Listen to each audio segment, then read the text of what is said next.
ကြက်ကလေးမိကိုင်ငန်းကို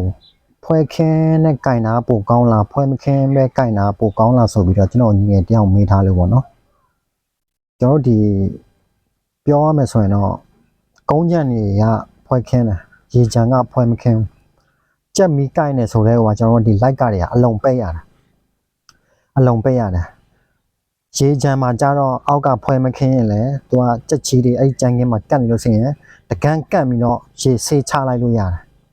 အောက်မှာလည်းရေပဲဆိုတော့အနံ့ကမတက်ဘူးကျွန်တော်ကလိုက်ကအလုံးပိတ်ထားအတွက်ကြောင့်မို့လို့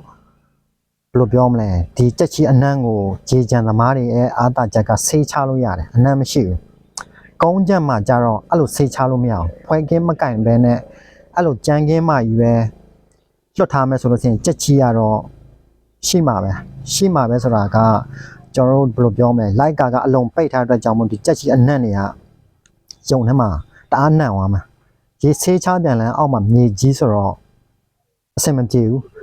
ဒီကြက်ချီနဲ့ရေနဲ့ရောသွားလို့ဆိုရင်စဉ်းစားကြည့်ပါဗျာတအားညစ်ပတ်သွားမှာပေါ့ဒါကြောင့်မလို့ကုန်းကြံသမားတွေကဖွဲခင်းနဲ့ကင်ရတယ်ရေကြံသမားတွေကဖွဲမခင်းပဲကင်လို့ရတယ်ဒါကတော့သူ့ရဲ့ကွာခြားချက်အကယ်၍ကုန်းချက်မှာဖွဲခင်းမကင်မဲနဲ့လည်းရတယ်ဆိုလို့ဆိုရင်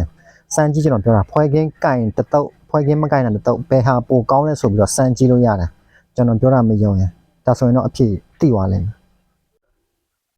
ပြောဖို့တစ်ချက်ကြံခဲ့လို့တော့ကြာစားစားရကတွေလာပြောမှကြောက်လို့ကုန်းချက်မှာဖွဲမခင်းမဲကင်လို့ရတာနွေရာသီတစ်ခုပဲရှိတယ်မိုးရာသီနဲ့ဆောင်းရာသီမှာဖွဲမခင်းလို့မရအောင်ဖွဲမခင်းမဲရတာကနွေရာသီတစ်ခုပဲရတယ်တော့ကြာနွေမှာ